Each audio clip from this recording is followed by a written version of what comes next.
In episode 2, Victor has a dream that night that his Ferris wheel ride laid out just like Simon's. The only difference is he's with Benji and he's getting booed by everybody, including his own family. But he shakes that off and heads out to go have breakfast with his family, where his sister is freaking out because her boyfriend back in Texas has liked some random girl's Instagram post. He interrupts that mini meltdown and asks for $500, but his dad says, if you guys want $500, even if it is for basketball uniforms, you guys gotta get a job. The two kids then leave and the mom says, he's our most responsible kid. If he needs $500 for basketball, maybe we should help him out. And Armando shoots back, well, moving across the country is expensive. And let's not forget, it's not my fault that we had to do that. And Isabel doesn't really put up an argument. Victor then goes and meets up with Felix to grab some coffee before school. And Victor tells Felix that he just wants to fly under the radar that day. He wants to go one day without appearing on that stupid Creek Secrets website. And Felix pops on there and says, well, you didn't make it 1 hour because you're on there. But the good news is it's positive this time. They're calling you a hottie on the Ferris wheel. And Victor's having trouble getting why this is such a big deal. He's just a guy riding the Ferris wheel with some girl. But Felix lets him know it's a huge deal because every guy in the school wants to be with Mia. She's so well liked that even the bathroom graffiti about her is respectful. He then notices the place is hiring, and since he needs a job to pay for basketball, he grabs an application. And as both Felix and Victor are making their way to school, Felix tells Victor,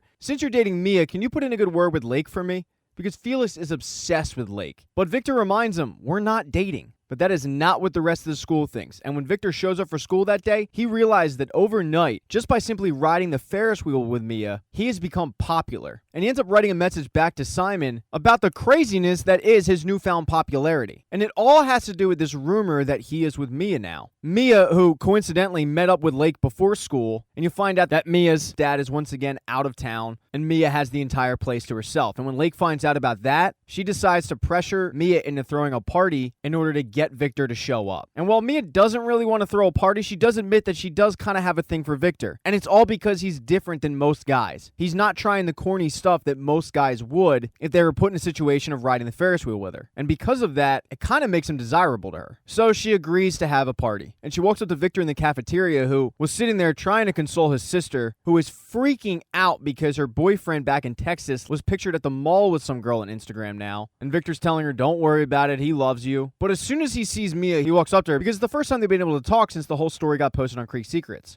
And Lake lets him know about the party that they're going to throw that night and how it's a stoplight party. And at a stoplight party, if you're single, you wear green. If you're interested in somebody at the party, you wear yellow. And if you're taken, well, then you wear red. And Victor seems in. Mia and Lake then walk by Andrew and let him know about the party. And Lake starts hitting on Andrew, but it's not working. And it's probably because Andrew seems to be interested in Mia. And the way that he's getting to Mia is by insulting Victor, calling him a charity case, bringing up, hey, there's some kid with polio on the soccer team who wants to ride the teacups with you. And as Mia and Lake are walking away from Andrew, Mia says, I can't believe you like that guy. He's such a jerk. But that is what Lake likes about him. After school, Victor takes that application back to the coffee shop, but to his surprise, the guy behind the counter is Benji, his crush. And Benji starts showing him how easy it is to make the coffee, but all that Victor can focus on is roasting his beans. And this steamy encounter crescendos when Victor holds the milk under the steamer a little too long and milk splashes on his shirt, where Victor says, I think this is a mistake, and he runs out. Victor heads home to get ready for the party, where Felix is making it really obvious that he's in a lake. I mean, he looks like a disformed banana. And it's not like Victor looks any different. He's also wearing yellow. And when Armando comes home, he says, what's up with the outfits? And Felix lets him know that this girl named Mia, who's interested in Victor, is throwing a party that night, and the two are going there. And Armando is thrilled that some girl is into Victor. So he tells him, hey, go off, have fun. But it's his other child who's throwing up warning signals,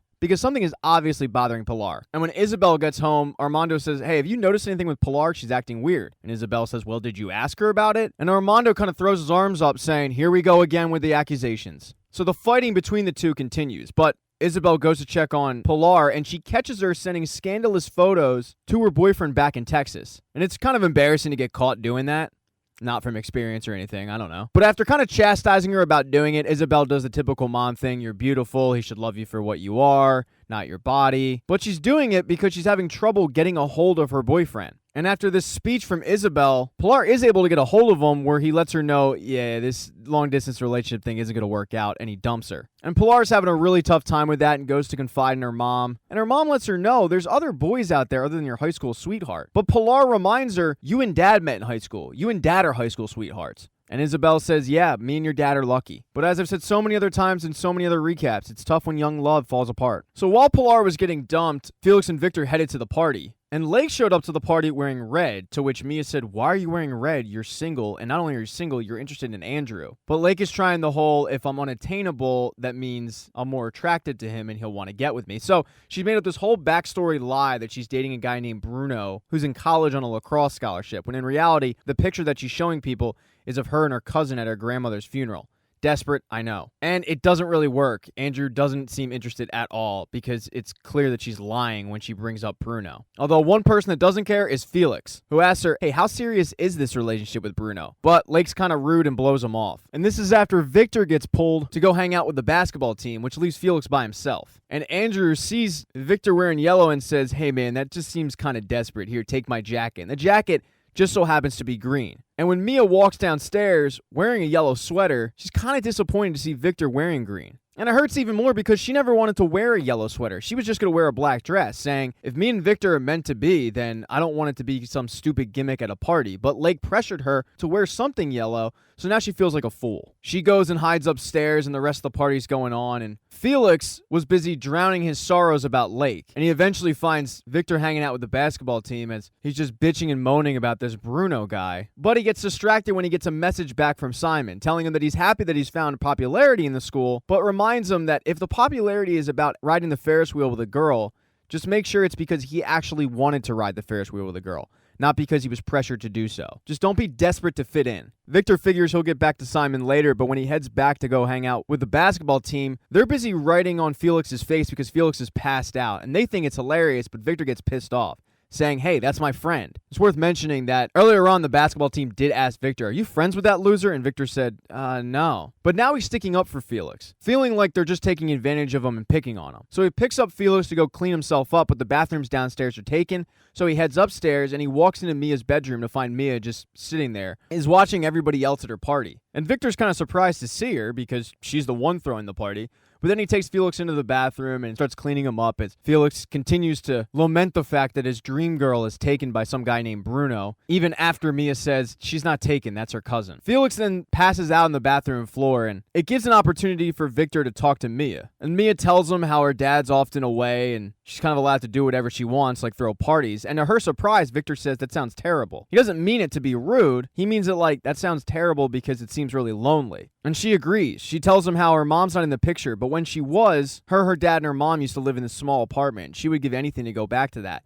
But now that she lives in this spacious house with her dad, she's supposed to put on a facade like everything's great, but it's not. And Victor understands because he's worried about not fitting in at this new school. I mean, how's he supposed to fit in when he doesn't even know who he is? The two are sharing a nice moment until Felix asks, hey, can one of you guys throw me a blanket? And Victor takes the jacket off that Andrew gave him and throws it to him, which reveals the yellow shirt that he was wearing. And Mia has a big smile on her face and says, hey, you wore yellow. And Victor kind of nods. But that's as far as the two get that night. Victor ends up getting Felix home, but they do end up getting caught by Armando, who sees that Felix is pretty drunk and says, hey, go home, sleep it off. And Victor immediately starts pleading his case not to be in trouble, but Armando doesn't care, telling Victor, I know you're responsible, it's fine. Hey, how did everything go with Mia? And Victor says, yeah, I think it went okay.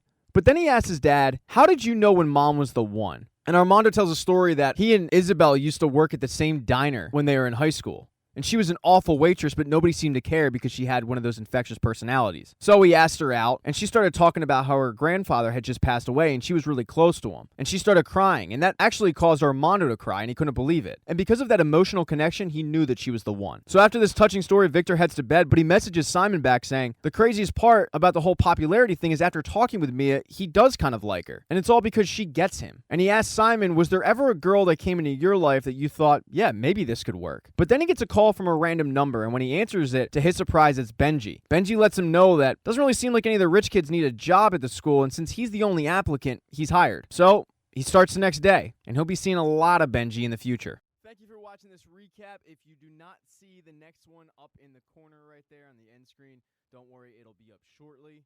Please consider following the channel. That'd be cool. If you liked the video, give it a thumbs up, and if you don't, there's a thumbs down button for a reason.